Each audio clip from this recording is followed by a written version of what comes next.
سورہ آل عمران کی پھر دعا کرو تاکہ خدا جھوٹوں کو رسوا کر دے۔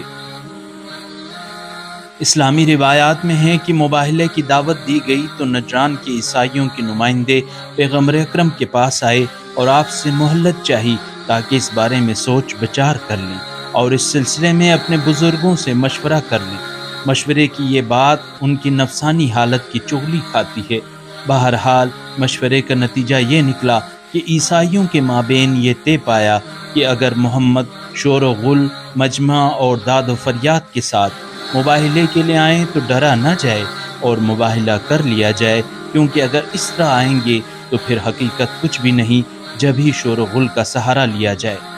اور اگر وہ بہت محدود افراد کے ساتھ آئیں، بہت قریبی خواص اور چھوٹے بچوں کو لے کر وعدہ گاہ میں پہنچیں تو پھر جان لینا چاہیے کہ وہ خدا کے پیغمبر ہیں، اور اس صورت میں ان سے مباہلہ کرنے سے پرہیز کرنا چاہیے،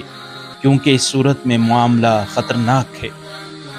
طے شدہ پروگرام کے مطابق عیسائی میدان مباہلہ میں پہنچے تو اچانک دیکھا کہ پیغمبر اپنے بیٹے حسین علیہ السلام کو گود میں لیے حسن علیہ السلام کا ہاتھ پکڑے اور علی علیہ السلام و فاطمہ سلام اللہ علیہا کو ہمراہ لیے آ پہنچے ہیں، اور انہیں فرما رہے ہیں کہ جب میں دعا کروں تم آمین کہنا۔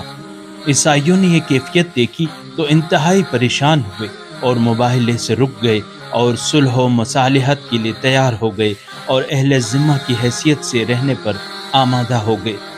ایک سوال یہ بھی پیدا ہوتا ہے کہ پنجتن کو پنجتن پاک کیوں کہا جاتا ہے؟ تو اس کا جواب یہ ہے کہ مباہلہ کے بعد سے پنجتن کو پنجتن پاک کہتے ہیں۔ مباہلے میں تمام انسانوں اور تمام آسمانی کتابوں کے ماننے والوں، خاص طور پر عیسائیوں کے لیے دعوت فکر بھی ہے کہ وہ بھی مباہلے کے بارے میں مطالعہ اور غور و فکر سے کام لیں اور اس واقعے کو مد نظر رکھ کر اسلام کا مزید جائزہ لیں، کیونکہ نجران کے عیسائیوں کے لیے اسلام کی حقانیت ثابت ہوئی ہے، جبکہ وہ پوری عیسائیت کے نمائندہ تھے۔ اس طرح باقی ادیان کے پیروکاروں کو بھی سوچنا چاہیے۔